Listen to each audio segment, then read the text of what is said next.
Hello everyone. We're going to talk really quickly about van life and washrooms. When you live in a house, it's not really that big of a deal. You take it for granted. You go to the washroom, you wash your hands, it's just there.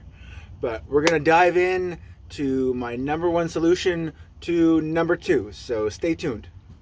Let's talk toilets, baby. Let's talk about you and me. So when you start researching van life stuff, there's a million ways to do it. Ideally, plumbed in bathrooms aren't super realistic. Composting toilets are like $1,000. They're stupid.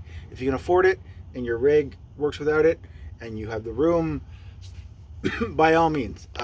This area, which is a complete disaster and is now a closet, was meant to be shower, washroom, whatever. I ran out of time, and honestly, again, a shower would be really cool, but you have to think, when you live in this way, that means you have to carry a ton of water. That means you have to dedicate an amount of space to it. That means you have to drain the water. No thanks. But we're on the topic of bathrooms and toilets specifically. So, ideally, what should you use? Number one, other people's bathrooms. If you can, whether you work, whether you're mobile, use a public washroom whenever possible. It's just the easiest. The facilities are set up. Most don't care. Going to a McDonald's, you're probably going to a gas station anyways. I go most of the time at work because I'm there anyways. So my number one solution is obvious. Use someone else's. That plumbing is there. It's not going to hurt anyone. So, second,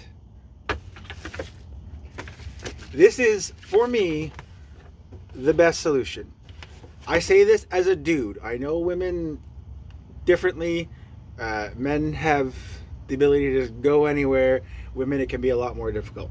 But for most intents and purposes, for number two, we use this bad boy. All it is a 5-gallon bucket. There's nothing in here, so don't worry. These are cheap. I think I got this on Amazon, but you can get them at a hardware store.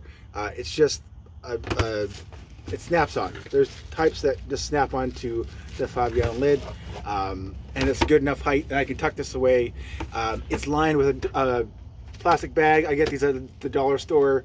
They cost nothing, so when I go, tie it up, you're good. And the smell is honestly minimal. With this lid gone, with this tucked away, you can get sawdust. Some people use cat litter, but really, whether you toss it right away or use it a few times within reason, this can go a long way. It's easy, requires no plumbing, doesn't cost $1,000. This bucket was $3. The lid, I think, was maybe $10. The bags cost nothing. And as a dude, 99% of the time, like I said, use someone else's. This is drinking water. We're very careful to label our bucket or our little jug, but this is what I use most of the time as a dude. Is it perfect? No, but Purell, be careful. Fellas, don't brag or exaggerate. That doesn't work for me. Most fellas, this will fit and this will work. Ladies, I know there's the Shiwi, other stuff. I know it can be a bit more difficult. This isn't a dude video for the boys. I'm sure women, but I can find something that works for you. But as a dude, I can only speak to my experience. But these bad boys, full with water, are a buck and change. I use them for water. I have tons of these left over.